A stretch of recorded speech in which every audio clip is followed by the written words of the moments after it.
Story की शुरुआत में मैं आपको बता दूं कि यू प्रिंस सीरीज में 12 लकी लड़कियों को ये चांस दिया जाता है कि वो लोग सबसे ज्यादा गुड लुकिंग, इंटेलिजेंट और रिच एम्बेसडर प्रिंस को डेट कर सकती हैं और हर एक प्रिंस यूनिवर्सिटी की अलग अलग फैकल्टी से बिलोंग करेगा। तो हमारी इस स्टोरी का प्रिंस एक लॉ फैकल्टी से है। तो स्टोरी शुरू करने से पहले मैं आपको बता दूं कि आपको कैरेक्टर्स के नाम थोड़े अजीब लग सकते हैं, पर हमें तो स्टोरी से मतलब है ना। तो इस स्टोरी के हीरो का नाम है फर्स्ट क्लास, जो कि अपने नाम की तरह हर चीज में फर्स्ट आता है और हर काम में वो बिल्कुल परफेक्ट है। वो टाइम को लेकर बहुत ज्यादा सीरियस है और वो अपना एक सेकंड भी वेस्ट नहीं होने देता। और दूसरी तरफ है मिनट, जिसका नाम तो टाइम से रिलेटेड है, पर वो कोई भी काम टाइम पर नहीं करती। जहाँ एक तरफ फर्स्ट क्लास एक सीरियस पंक्चुअल स्टूडेंट है, तो दूसरी तरफ मिनट फन लविंग है और जिसे पंक्चुअल की स्पेलिंग भी नहीं आती।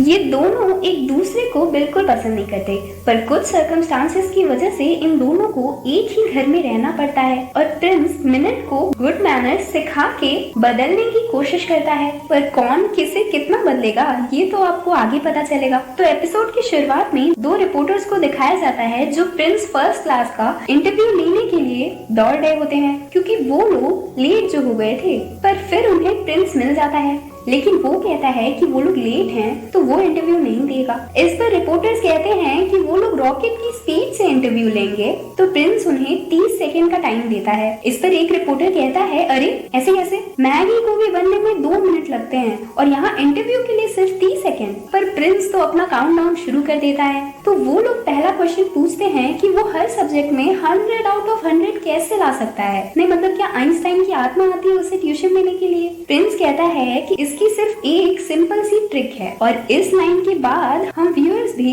ध्यान से सुनने लगते हैं। पर प्रिंस कहता है कि इसकी सिर्फ एक ट्रिक है और वो है सारी बुक्स को अच्छे से पढ़ना। और हम व्यूअर्स वर लाइक वाह, ये तो जैसे पता ही नहीं था। वो लोग उससे उसकी हॉबी के बारे में पूछते हैं, तो प्रिंस कहता है कि उसे क्लॉक्स और वॉचेस कलेक्ट करना पसंद है। वो लोग कहते हैं, अच्छा mister boring, I mean mister time, ये बताओ कि अगर तुम किसी ऐसी लड़की को लाइक करने लगे जो कि टाइम को लेकर बिल्कुल सीरियस ना हो, तो क्या तुम उसे लाइक करना बंद कर दोगे। वो कहता है कि ये डिपेंड करता है कि मैं उस लड़की को कितना लाइक करता हूँ। वो लोग पूछते हैं कि अगर तुम्हें कोई लड़की पसंद आती है तो उसे अप्रोच करने के लिए तुम क्या करोगे। तो वो कहता है कि वो ये दिखाएगा कि वो उसकी बिल्कुल केयर नहीं करता। वो लोग पूछते हैं, तो फिर किसी को कैसे पता चलेगा कि तुम उसे लाइक करते हो। वो कहता है टाइम्स अप और चला जाता है। नेक्स्ट सीन में दिखाया जाता है मिनट को, जो अपनी 2 फ्रेंड्स के साथ एक स्पोर्ट्स क्लब में बैठी होती है, क्योंकि वो स्पोर्ट्स फैकल्टी की स्टूडेंट होती है। वहाँ एक गुड लुकिंग लड़का काफी देर से खड़ा होता है। वो लोग आपस में बात करती हैं कि वो लड़का शायद उन लोगों को ही देख रहा है, पर तभी वहाँ एक प्रिटी लड़की आती है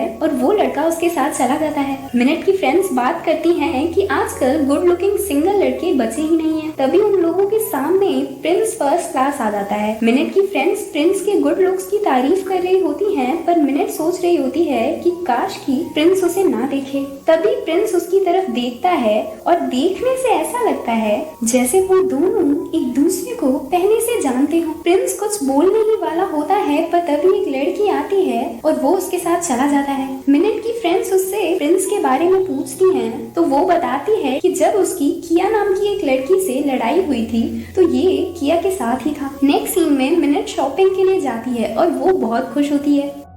और यहाँ दिखाया जाता है कि मिनट को डिजाइनर बैग्स लेना बहुत पसंद होता है। वो एक शॉप से वॉच खरीदती है, तो वहाँ उसे पता चलता है कि उसका कार्ड डिक्लाइन हो गया है। वो सेल्स वुमेन पर ही चिल्लाने लगती है। वो सेल्स वुमेन कहती है कि शायद आपका कार्ड खराब है या फिर कुछ और रीजन हो, तो वो उस पर चिल्लाते हुए कहती है कि मेरा कार्ड नहीं, तुम्हारी मशीन ही खराब है, तुम्हारी शॉप खराब है, इनफैक्ट तुम्हारा दिमाग खराब है। तभी वहाँ प्रिंस आ जाता है जो एक वॉच लेने के लिए आया होता है। वो मिनट से कहता है कि तुम फिर सबसे लड़ाई कर रही हो, तुम्हें लड़ने और दूसरों को ब्लेम करने के अलावा और कुछ आता है।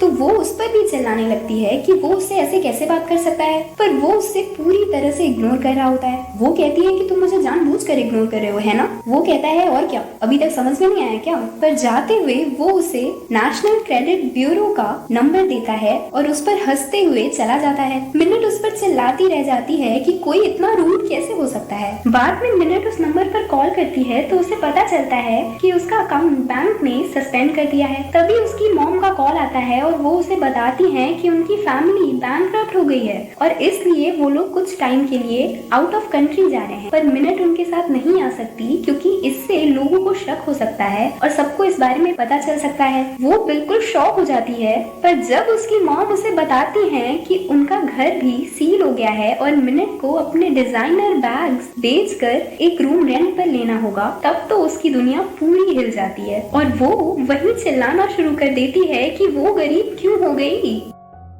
नेक्स्ट सीन में मिनट एक रूम रेंट पर लेती है। मिनट रूम को देखकर कहती है कि इतनी गंदी जगह पर कोई इंसान कैसे रह सकता है। तो एक डरावनी आंटी जो कि रूम की ओनर होती हैं, वो कहती हैं कि जितने पैसे हों एटीट्यूड भी उतना ही रखो तो ज्यादा अच्छा होगा। बाद में रात को सोते समय मिनट सोचती है कि एक पुराना गंदा सा रूम, उसमें मेरी जैसी बेचारी प्रिटी लड़की जो कि क्यूट भी है और बाहर एक डरावनी आंटी, ये सब तो बिल्कुल सावधान इंडिया टाइप सिचुएशन बन रही है। मैं कल तक जिंदा तो बचूंगी ना।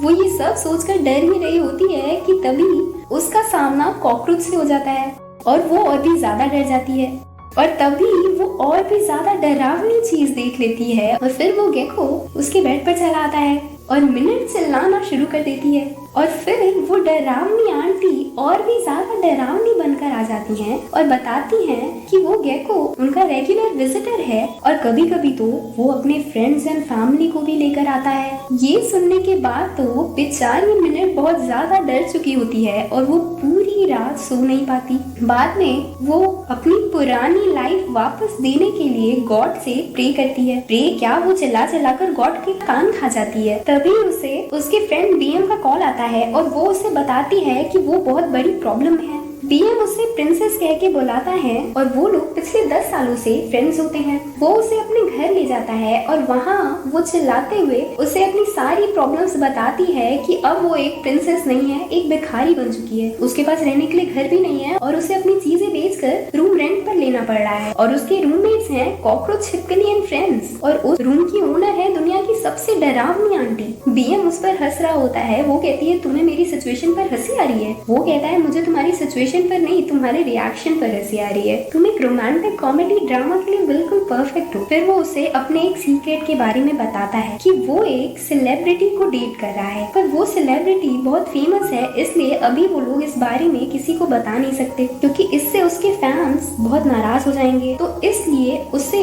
मिनट की हेल्प चाहिए और इससे मिनट की प्रॉब्लम भी सॉल्व हो जाएगी। वो कहता है कि मिनट को उसकी फेक गर्लफ्रेंड बन के रहना होगा ताकि किसी को बीएम और सेलिब्रिटी के बारे में पता न चले और इसके लिए बीएम उसे हर हफ्ते 50,000 पे करेगा और वो जब तक चाहे उसके घर में भी रह सकती है क्योंकि बीएम आउट ऑफ सिटी जा रहा है। ये सुनने के बाद तो मिनट पूरी तरह से सपनों की दुनिया में जा चुकी होती है। वो सोचती है कि अब वो चाहे कितनी भी शॉपिंग कर सकती है और इतना अच्छा घर सिर्फ उसका होगा। ये बड़ा सा टेबल, ये bouncy sofa with no cockroach, no छिपकली और सबसे इम्पोर्टेंट नो डरावनी आंटी। और ये सब सोचकर वो बहुत खुश होती है और फिर वो कहती है कि मुझे ये आइडिया बहुत पसंद आया और उनकी डील फिक्स हो जाती है। लेकिन तभी किसी की आवाज आती है, पर मुझे ये आइडिया बिल्कुल पसंद नहीं आया और एंट्री होती है प्रिंस फर्स्ट क्लास की। वो कहता है कि ये आइडिया बिल्कुल बकवास है और बिल्कुल सही भी नहीं है। फिर वो बीएम से कहता है कि उसे अपनी मॉम को ये सब बता देना चाहिए और मिनट से कहता है कि वो सच में बहुत डम है जो पैसों के लिए ये सब करने के लिए तैयार हो गई। वो कहती है तुमसे मतलब, ये मेरी और बीएम की प्रॉब्लम है, तुम कौन होते हो बीच में बोलने वाले। प्रिंस कहता है कि बीएम मेरा भाई है और ये घर बीएम का नहीं मेरा है और ये सुन के तो मिनट बिल्कुल फ्रीज हो जाती है और फिर वो प्रिंस से भी लड़ना शुरू कर देती है। प्रिंस कहता है कि तुम सच में बहुत बदतमीज हो और इसलिए मैं तुम्हें किसी कीमत पे इस घर में नहीं रहने दूंगा। बीएम मिनट को चुप रहने के लिए बोलता है। वो कहती है इसने पहले स्टार्ट किया था। वो उसे चुप करा के बैठाता है और फिर वो प्रिंस से बात करने की कोशिश करता है। थोड़ी देर बाद वो बाहर आके मिनट को बताता है कि प्रिंस फर्स्ट क्लास उन दोनों से बड़ा है और मिनट ने उससे बहुत रूडली बात की है तो उसे जाकर प्रिंस से सॉरी कहना चाहिए तो शायद प्रिंस मान जाए। पहले तो मिनट नहीं जाती पर फिर वो वापस उस डरावने रेंट के रूम में नहीं जाना चाहती थी तो वो प्रिंस से माफी मांगने के लिए जाती है अंदर। इससे पहले कि मिनट सोचती कि वो शुरुआत कैसे करे, प्रिंस अपना 10 सेकंड का काउंटडाउन शुरू कर देता है। मिनट कहती है तुम मुझे इस काउंटडाउन से डराने की कोशिश कर रहे हो, पर प्रिंस का काउंटडाउन नहीं रुकता तो मिनट कहती है अच्छा ठीक है सॉरी। प्रिंस कहता है हो गया अब निकलो। मिनट कहती है तुम इतने रूड कैसे हो सकते हो, तुम्हें एक लड़की से बात करने के मैनर्स नहीं है। वो कहता है जिसे मैनर्स की स्पेलिंग भी नहीं आती हो वो मैनर्स के बारे में बात नहीं करे तो ज्यादा अच्छा होगा। वो कहती है कि तुम मुझे माफ करोगे या नहीं। वो कहता है निकलो। मिनट कहती है कि तुम इतने हार्टलेस कैसे हो सकते हो, पर वो उसे रूम से निकाल देता है। नेक्स्ट सीन में बीएम प्रिंस को कैसे भी करके कन्विंस कर लेता है, क्योंकि प्रिंस बाहर से चाहे जितना रूड दिखता हो पर दिल का तो था वो सॉफ्टी। बीएम मिनट का सारा सामान उठाता है और वो बस प्रिंसेस की तरह चलती रहती है। बाद में बीएम मिनट को बताता है कि वो प्रिंस का रियल नहीं स्टेप ब्रदर है, पर फिर भी प्रिंस ने हमेशा उसे अपने रियल ब्रदर की तरह ही रखा है और वो रियलिटी में बहुत काइंड हार्टेड है। मिनट कहती है वो हिटलर और काइंड हार्टेड, अरे उसका बस चले तो 1 सेकेंड लेट होने के लिए वो किसी का हार्ट निकाल ले, बड़ा आया काइंड हार्टेड। बीएम कहता है कि अब नेक्स्ट स्टेप ये है कि मिनट को उसकी मॉम से कुछ टाइम के बाद मिलना होगा, तो वो उसके लिए तैयार रहे। नेक्स्ट सीन में मिनट अपने प्रिंसेस टाइप रूम में बहुत खुश होती है, पर फिर वो सोचती है उसने कभी नहीं सोचा था कि जिससे वो इस दुनिया में सबसे ज्यादा हेट करती है उसे उसके साथ रहना पड़ेगा। पर तभी उसे एक इंसिडेंट याद आता है जिसमें एक बार उसे कुछ गुंडे तंग कर रहे होते हैं, पर तभी प्रिंस ने आकर उसकी हेल्प की थी। वो सोचती है कि क्या सच में प्रिंस अच्छा है। दूसरे दिन मिनट कॉलेज जाने के लिए रेडी होती है और लिफ्ट में उसे प्रिंस मिल जाता है। वो प्रिंस से बात करने की कोशिश करती है पर उधर से नो रिस्पॉन्स। पर फिर थोड़ी देर बाद प्रिंस मिनट से पूछता है कि तुम्हें खेलना भी आता है या फिर सिर्फ स्पोर्ट्स साइंस ले लिया है। वो कहती है अब मैं सब्जेक्ट भी तुमसे पूछ के लूँ, हिटलर कहीं का। फिर वो मिनट का बैग लेकर चला जाता है। वो चिल्लाते हुए उसके पीछे भागती है और ये पार्ट यही खत्म हो जाता है। आगे की स्टोरी पता चलेगी आपको नेक्स्ट पार्ट में। तो अगर आपको ये स्टोरी पसंद आ रही हो तो लाइक, शेयर एंड सब्सक्राइब और नेक्स्ट पार्ट आने तक कीप स्माइलिंग।